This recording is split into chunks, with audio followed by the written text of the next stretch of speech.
Hi all, welcome and welcome back to my channel. I want to bring you some new information we're getting about the Apalachee High School shooting case. The Georgia DA held a press conference announcing that more charges are coming for the shooter to account for the 9 injured victims that were hospitalized that day. He wasn't able to give any details about the anticipated charges, other than they are coming, and Colt Gray's father, who has also been arrested, may be facing additional charges as well. News reports are now saying that police have learned that Gray's father purchased him the AR-style weapon used at the high school for Christmas. I don't know if police have confirmed that information yet or not, but it is being reported. I also found an interview with the Barrow County Sheriff where he discusses the aftermath of the shooting and the alert system implemented in Apalachee High School that he believes saved lives. His interview has some silent spots. I don't know why. Maybe for edited information. But he explains how they took down 14-year-old Colt Gray that day and how he'll never get over what he saw. I'll start with the short news clip. Then I'll play the DA's press conference and end with the sheriff's interview. Thank you for watching. Stay safe out there, and I'll see you on my next video. Georgia, where the 14-year-old boy accused of opening fire in his high school was in court. He's charged with 4 counts of murder. His father was also arrested. ABC's Morgan Norwood has the latest on today's hearings. Colt Gray, the 14-year-old accused in the mass shooting at Apalachee High School in Georgia, making his first court appearance. The teenager charged as an adult with 4 counts of felony murder. The judge laying out his rights, and Gray did not enter a plea. Less than an hour later, his father Colin, also arraigned, charged with 2 counts of second-degree murder, 4 counts of involuntary manslaughter, and 8 counts of cruelty to children. The 54-year-old nervously rocking back and forth in his chair. These charges stem from Mr. Gray knowingly allowing his son, Colt, to possess a weapon. Sources tell ABC News investigators believe Colin gifted his teenage son with an AR-15 style rifle for Christmas, which authorities say he used to kill 2 teachers and 2 students. We're heartbroken. A young person brought a gun into a school, committed an evil act, and he took lives. ABC News also learning of potential missed warning signs. The FBI confirming they received anonymous tips as early as May of last year about a disturbing post Gray is believed to have made on the social media site Discord, where they say he had possibly threatened to shoot up a middle school the next day. According to the Jackson County Sheriff's Office, he denied making the post during an interview at the time. His father telling investigators there were guns at the house, but his son did not have unsupervised access, adding that his son was being picked on at school.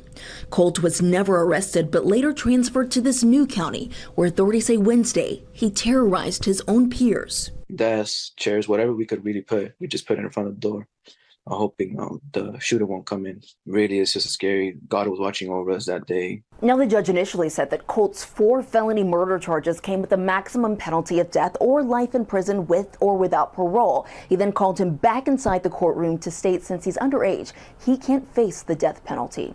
Colt and his father are due back in court on December 4th. Morgan Norwood, ABC News, New York. Good morning. My name is Brad Smith.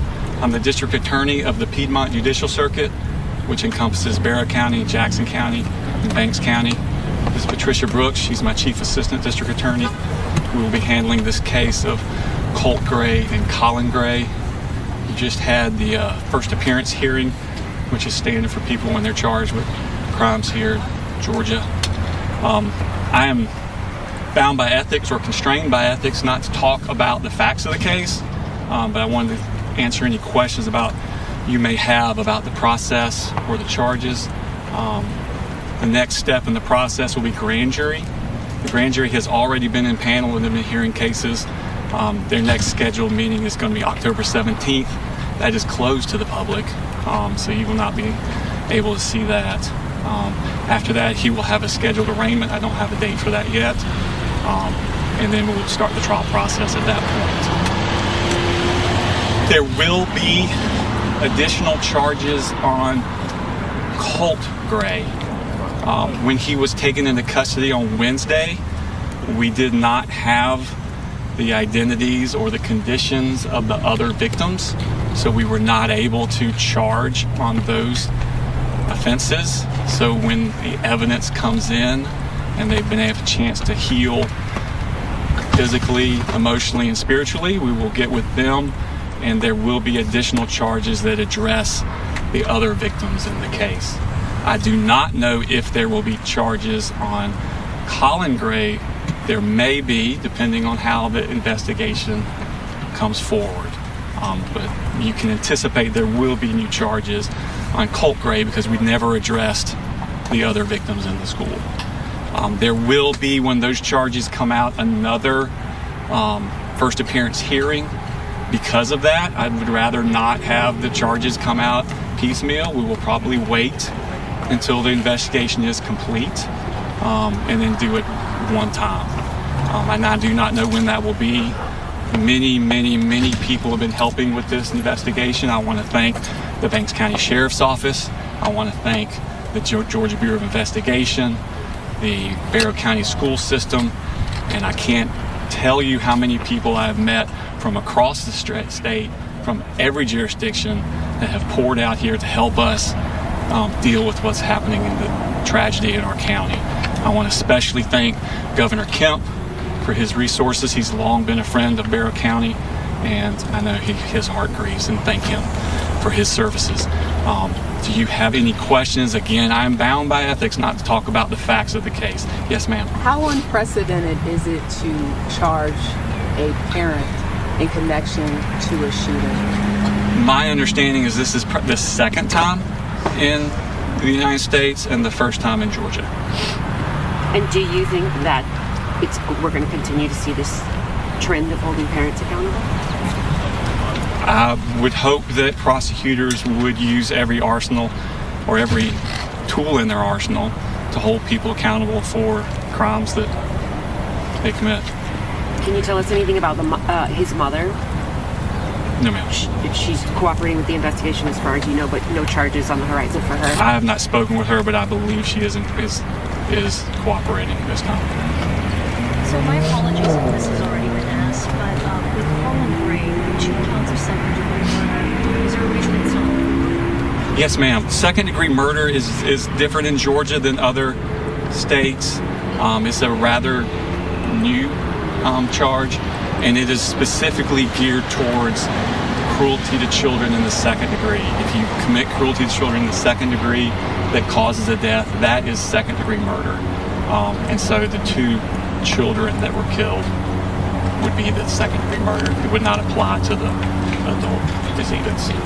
I'm sorry, I missed the beginning. You said there'll be additional charges for Colt, but no for Colin. I know there will be additional charges for Colt because we never addressed the other victims. Correct. There may be, I cannot say, for Colin until we get the investigation completed. Sir, just behind you today during the court hearing was a full line of victims' families. They were quite emotional during some of your presentation. Did you feel the weight and gravity of their emotions today as you were recording? Absolutely, not just the victims here, but every victim. And you don't have to have been physically injured in this to be a victim. Everyone in this community is a victim. Every child in that school was a victim. As you probably know more than me, that the crimes are continuing around our community with people making threats and doing terrible things. And so, yeah, there's victims all over the place. And I feel the weight of all of that. Will you be asking for additional help because this case is... We've been assured by a lot of people that any help we need will be forthcoming. Excuse me, on the second-degree charges for Colin, those are tougher to prove. Is that in reference to the gun being given to the kid as a Christmas gift? Or is that what you're basing that on, cruelty? I can't go into the evidence that we're basing it on, but that will come out in further charging instruments.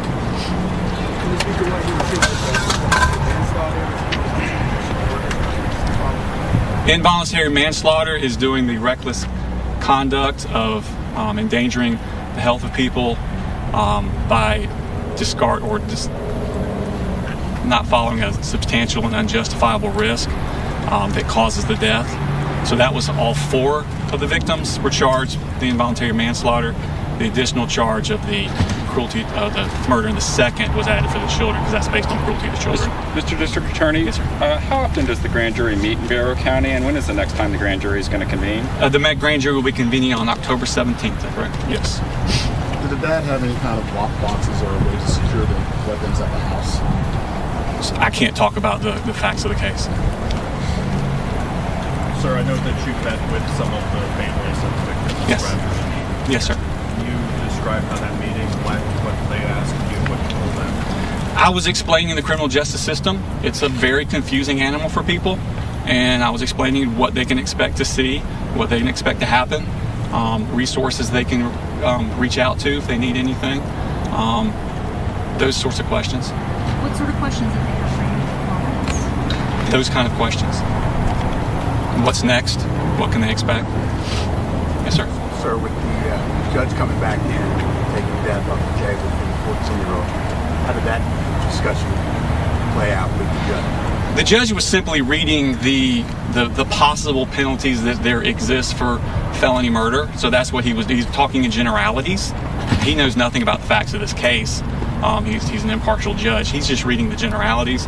And for felony murder, the death penalty is normally one of those. The Supreme Court of the United States a while ago has stated it's unconstitutional for anyone under the age of 18. So after the fact, we told him or reminded him that it was not an option for this case, and so he brought the child back out to tell him that.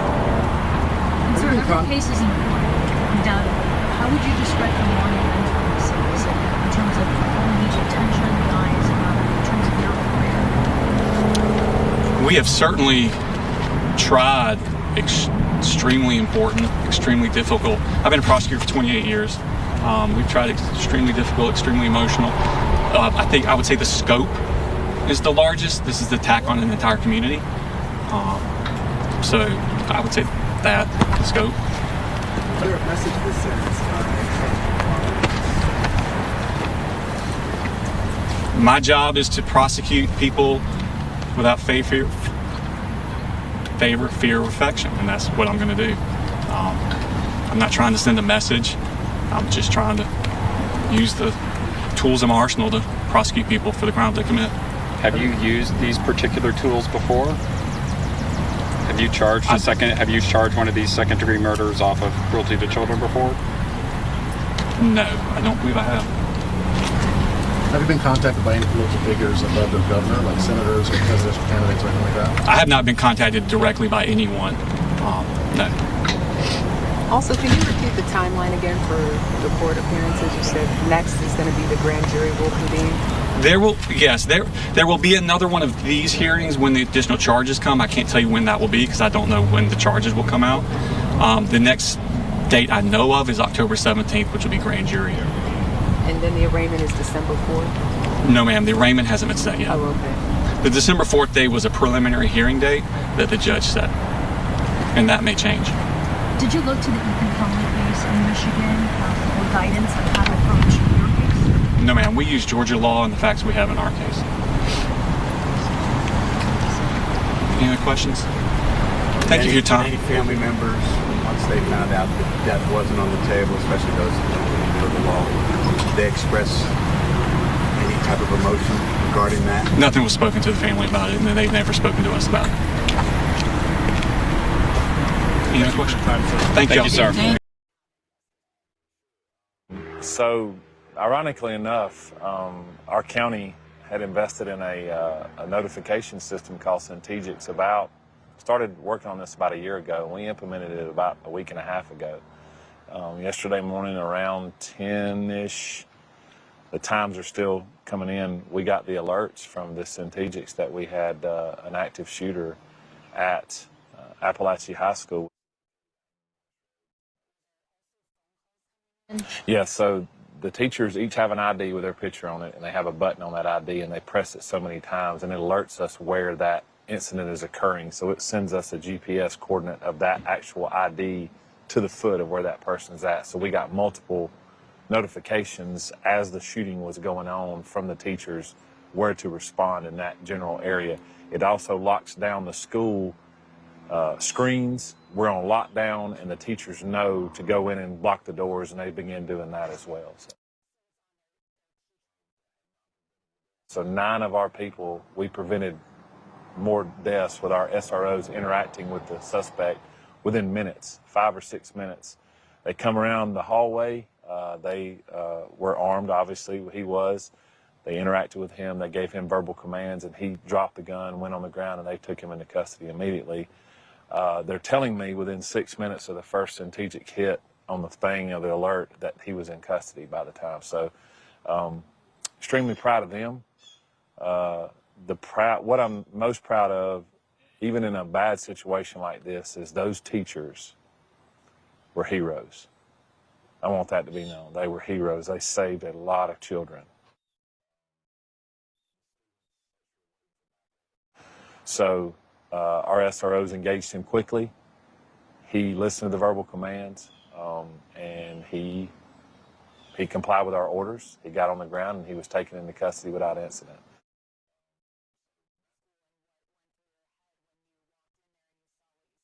It was carnage. There was blood everywhere. You could smell the gunpowder. You could smell a lot of screaming, yelling, a little bit of chaos. But I'm very proud. You have to kind of sit back and you have to count to about 3 and kind of slow your breathing down and start looking around, and people tactically start doing what they're supposed to be doing, and because we trained on this. Just this last year, we had an active shooter drill last school year on a teacher work day at one of our local middle schools, and did this exact thing. And that was before we had implemented Strategics, this company that had the IDs. So your training kicks in, and you start, all right, let's go to work. Once you render aid and whatnot, but could not be prouder of our EMS and fire. Could not be proud of our ambulances. They backed up to the building. We loading kids up, tourniqueting folks, and those 9 people that were injured are living today, and they expect to live. And our heart breaks and goes out to the families of the 4 victims that were killed and murdered, because that's what this is a murder.